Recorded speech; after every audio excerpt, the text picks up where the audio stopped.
This LOS is describe the different depreciation methods for property, plant, and equipment and calculate depreciation expense. Depreciation and amortization of long-lived assets. So now, first thing, we're going to look at the depreciation of long-lived assets, for example, plant, property, and equipment. And we're going to look at three methods of depreciation: straight line, double declining balance, and units of production, okay? And how we calculate the depreciation expense every year.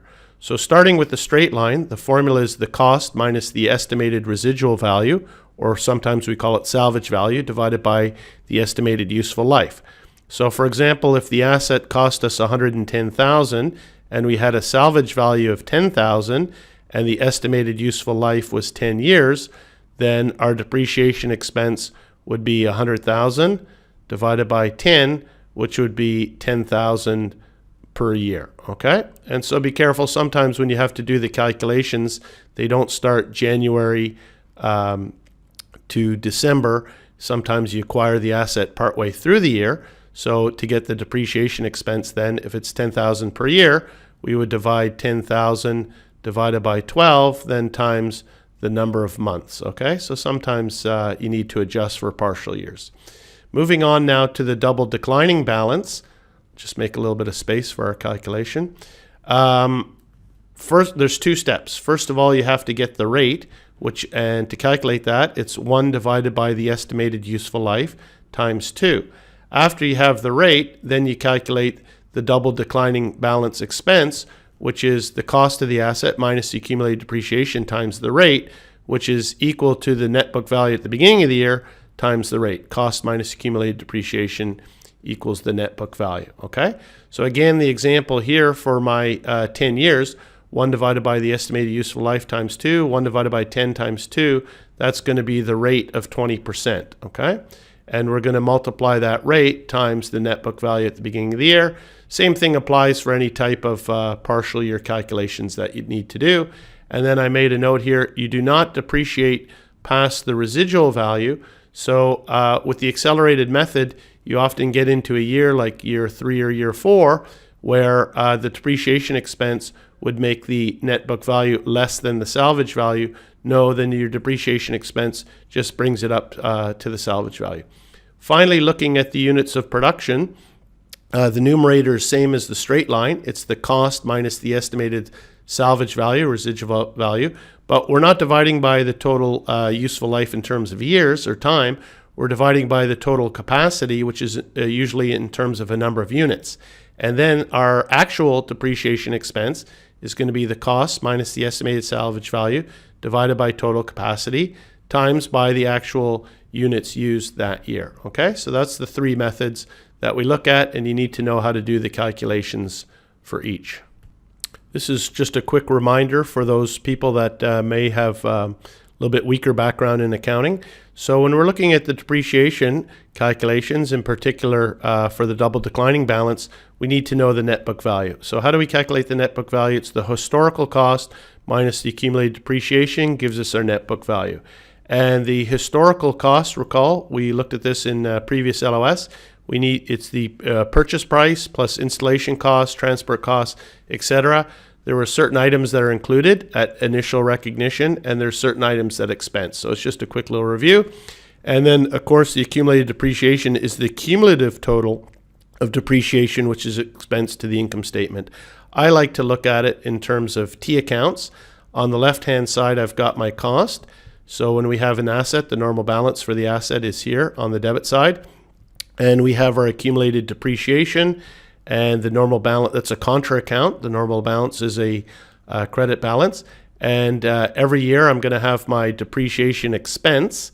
Expenses, normal balance is a debit. So I'm going to expense depreciation expense, credit my accumulated depreciation, and our net book value is cost minus accumulated depreciation, left side minus right side, okay?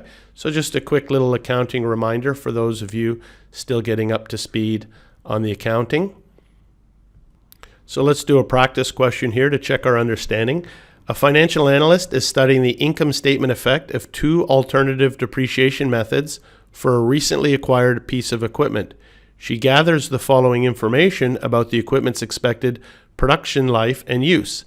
So we've got units of production, year 1, 2,000, year 2, 2,000, year 3, 2,000, year 4, 2,000, and year 5, 2,500, for a total of 10,500. Compared with the units of production method of depreciation, if the company uses the straight line method to depreciate the equipment, its net income in year 1 will most likely be A, lower, B, higher, or C, the same. Okay, I like this question because it's not just a straightforward calculation, cost minus salvage divided by the estimated useful life, or cost minus residual divided by the units of production. It's asking you to compare the units of production method versus the straight line, and then it's zooming in on net income, not the expense in year 1. You have to read it carefully, and then this, most likely or least likely, higher, lower, the same. This is a very good CFA style question. If you haven't seen the type of question before, it can cause you a little bit of confusion, but once you've seen it and solved it, you say, actually, that's quite easy, which is why I always say the key to success is just to practice as many questions as possible, okay? So if in this case, we're going to be comparing really the rates for the depreciation, and therefore we'll know the expense, and then we can figure out the effect on the net income. So starting with our units of production, to get the rate for year 1, and you got to be careful, it's for year 1, it's going to be 2,000 units divided by 10,500. So our actual units divided by our total estimated units, okay? So if we just bring up the calculator very quickly, that's going to be 2,000 divided by 10,500. We can see that the rate is 19%, okay? So that's going to equal 19%. Now, for the straight line, we can also have a rate. It's not only double declining balance that has a rate. For the straight line, it's just going to be 1 divided by the number of years. We can see the number of years here is 5. So 1 divided by 5 equals a 20% straight line rate. It's the same rate every single year, okay? So we can see that the straight line rate is higher than the units of production rate in year 1. So our expense is going to be higher, which means our net income in year 1 using the straight line is going to be lower, okay? So a pretty easy question. If you haven't seen it before, you might spend a little bit of time thinking, well, how do I calculate this? It comes back to calculating the rates. We can have a rate on the straight line. It's just 1 divided by the estimated number of years. So another practice question. Miguel Rodriguez of Mario S.A., it's a Uruguayan corporation, is computing the depreciation expense of a piece of manufacturing equipment for the year ended December 31st, 2009. The equipment was acquired on 1st of January, so they've made it easy for you. It's on the calendar year. Be careful if you have to do a partial year calculation. Rodriguez gathers the following information in currency Uruguayan pesos. So the CFA, they like to often give you different currencies because it is a global designation. So the cost of the equipment, 1.2 million, estimated residual value, 200,000, expected useful life, 8 years, total production capacity, 800,000 units, production full year 2009, 135,000 units, and the estimated production for the next 7 years, 95,000 units each year. If Mario uses the straight line method, the amount of depreciation expense on the income statement related to the manufacturing equipment is closest to A, 125,000, B, 150,000, or C, 168,750.